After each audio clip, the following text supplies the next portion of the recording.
understand and I am not clear about.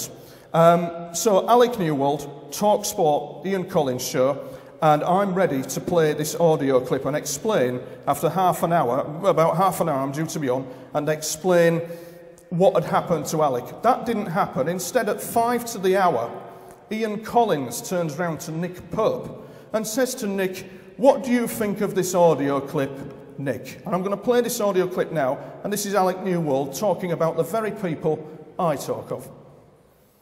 Yourself and your family and the finances and everything, because what happened to me on, gosh, we're just having a heavy shower of rain. It's unusual. I was wondering what the sound was there. Making it hard to hear, that's all. That's okay, no, we'll got you. Anyway, yes, where was I? Oh, talking about what happened when you came back again. Yes. It seems to be that there are a group of people on this planet that want to make life difficult for anybody that cares to tell the truth to their neighbours, if you like, to fellow humans. And I met up with a group of very nasty people that seemed to know more about my adventure than I did. And their first manoeuvre was to try and extract information from me any way they could, even basically lying about their identity and who they represented.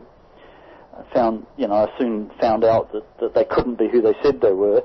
And then when I wasn't forthcoming with any information, they proceeded then to try and ensure that I didn't talk to anyone else about it. They threatened me in no uncertain manner, both physically and mentally. And this is in nice, quiet New Zealand. This is in, yes. Yeah. Yes, I felt I was living in a third world country, to tell you the truth, Barry. And they were New Zealanders? They weren't men in black with American accents or anything?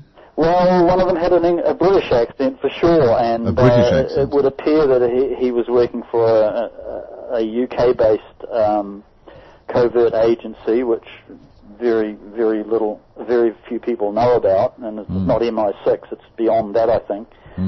And he was perhaps escorted or in collusion with some form of operation in New Zealand, which were probably just backing them up with manpower, I guess. They wouldn't know too much about what was going on.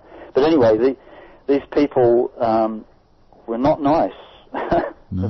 That would be the politest thing I could say.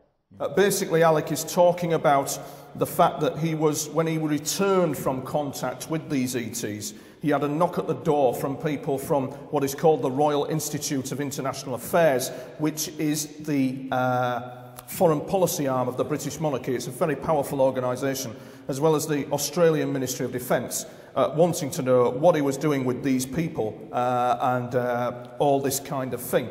He was later framed and locked up in prison.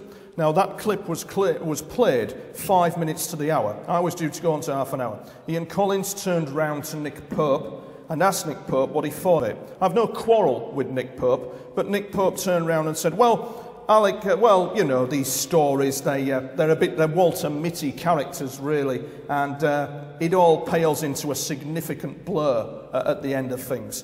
And I really don't know what to make of it. I think he's made it up," was Nick Pope's opinion. And it just goes to show for me how the media oppress this information and how we are our own oppressors. And I was very annoyed about that. And I do feel that Mr. Pope is sometimes sat on the fence with these issues, especially with people like me who have been genuinely targeted by individuals in the pursuit of oppression of this knowledge. And believe me, it is oppression of this knowledge.